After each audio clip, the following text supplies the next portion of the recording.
Assalamualaikum warahmatullahi wabarakatuh. Saya Lisa Adelia Adinda Putri dari kelas reguler B. Di sini saya akan mempresentasikan tentang asam amino dan protein. Asam amino adalah asam alfa aminokarboksilat. Struktur asam amino mengandung gugus karboksil, amino, hidrogen, dan alkil. Rumus kimia asam amino adalah H2NCHRCOOH. Struktur asam amino. Asam amino akan berikatan sehingga membentuk poliamida. Ikatan yang terbentuk disebut dengan ikatan peptida. Asam amino mengandung suatu gugus amino yang berada dalam bentuk kation amonium dan gugus karboksil yang berada dalam bentuk anion karboksilat. Asam amino berdasarkan fungsi biologisnya. Yang pertama, asam amino esensial, yaitu asam amino yang hanya diperoleh dari makanan yang dikonsumsi karena asam amino jenis ini tidak dapat disintesis dalam tubuh. Yang kedua, asam amino non-esensial, yaitu asam amino yang diperoleh dari makanan juga dapat disintesis dalam tubuh sendiri. 10 asam amino yang diperlukan untuk sintesis protein dan tidak disintesis sendiri oleh organisme itu, tetapi harus terdapat dalam makanannya. 10 asam amino esensial dalam protein tumbuhan dan hewan tersebut adalah arginina, histidina, isoleucina, leucina, lisina, metionina, fenilalanina, treonina, triptofan, dan valina. Asam amino yang mengandung rantai samping karboksil dikelompokkan dalam asam amino asam. Contohnya adalah asam glutamat, asam aspartat. Asam amino yang mengandung rantai samping amino dikelompokkan sebagai asam amino basah. Contohnya adalah lisina, histidina, dan arginina. Sisa dari kedua kelompok ini disebut sebagai asam amino netral. Sintesis asam amino. Asam amino dapat disintesis di laboratorium dengan berbagai cara. Salah satunya adalah reaksi brominasi asam karboksilat dengan menggunakan Br2 dan PbR3. Kemudian dilanjutkan dengan reaksi dengan NH3. Reaksi asam amino ada 3. Yang pertama adalah keamfoteran asam amino, yang kedua asilasi, dan yang ketiga reaksi dengan ninhidrina. Reaksi keamfoteran asam amino adalah suatu asam amino dapat bereaksi dengan asam ataupun dengan basa.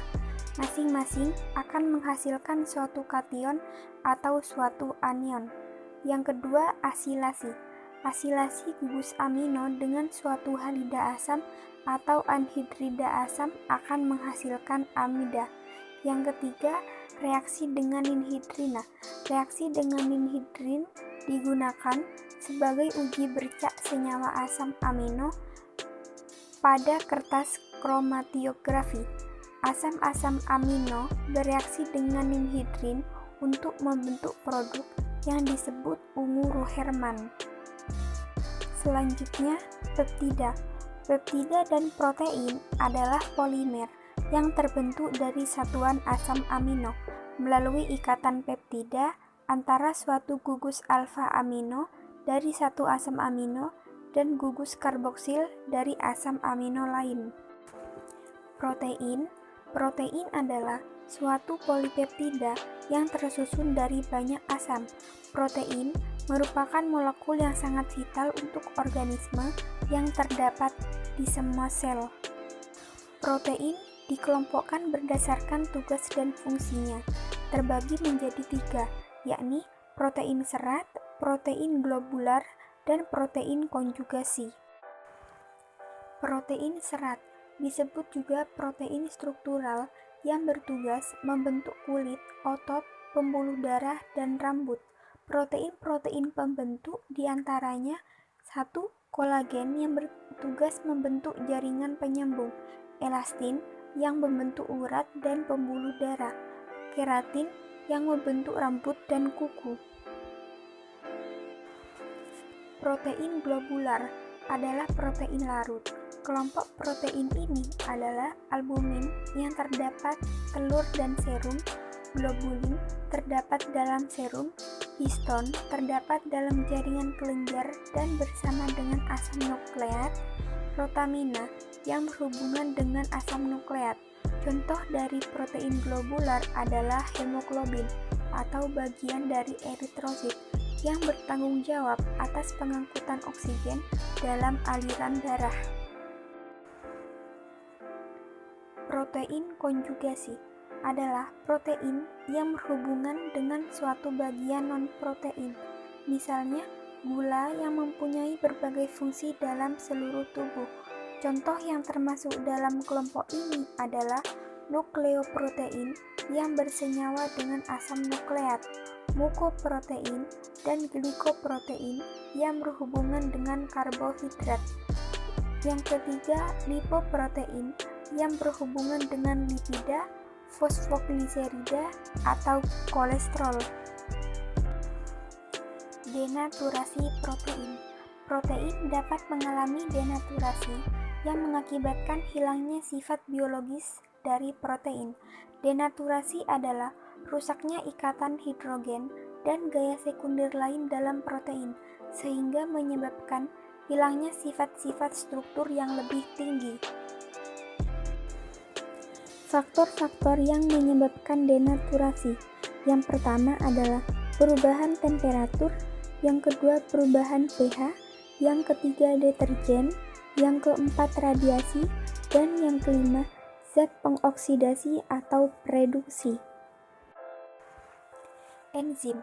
Enzim, suatu protein besar, adalah suatu senyawa yang bertindak sebagai katalis dalam reaksi biologi. Enzim merupakan katalis yang lebih efisien daripada kebanyakan katalis laboratorium atau industri. Enzim bekerja menurunkan energi aktivasi reaksi sehingga akan mempercepat terjadinya reaksi. Enzim bekerja secara spesifik. Satu jenis enzim hanya akan bekerja pada substrat tertentu saja. Kelompok enzim berdasarkan jenis reaksi yang dikatalisnya terbagi menjadi 6. Yang pertama adalah enzim oksidoreduktase, adalah enzim yang pada reaksi oksidasi reduksi. Yang kedua, transferase, adalah enzim yang bekerja pada proses perpindahan suatu gas pada satu substrat ke yang lainnya.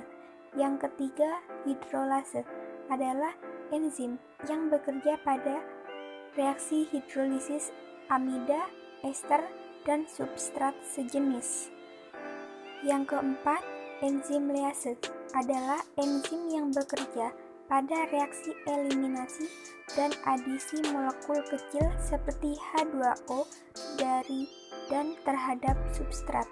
Yang kelima, isomerasi, adalah enzim yang bekerja mengkatalis reaksi isomerisasi. Yang keenam adalah ligase, adalah enzim yang mengkatalis ikatan antara dua molekul dan bersamaan dengan hidrolisis ATP. Selanjutnya adalah uji protein. Uji Biuret. Uji Biuret digunakan untuk mendeteksi keberadaan ikatan amida. Biuret terdiri dari campuran CuSO4 dan NaOH. Jika suatu bahan ditetesi biuret lalu terbentuk larutan berwarna ungu, artinya bahan tersebut mengandung ikatan peptida atau protein. Kedua, uji ninhidrin. Uji ninhidrin bertujuan untuk mendeteksi adanya struktur amin primer pada suatu bahan.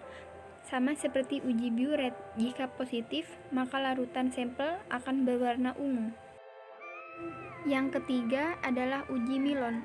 Uji Milon merupakan uji untuk mendeteksi adanya gugus fenol pada asam amino. Asam amino yang akan bereaksi positif dengan uji ini adalah tirosin dan turunannya. Jika positif, akan dihasilkan sampel berwarna merah. Uji asam santoproteat. Uji ini bertujuan untuk mendeteksi adanya gugus aromatik seperti tirosin dan triptofan. Jika positif memiliki gugus aromatik, sampel akan berwarna kuning. Uji Diazo Pauli.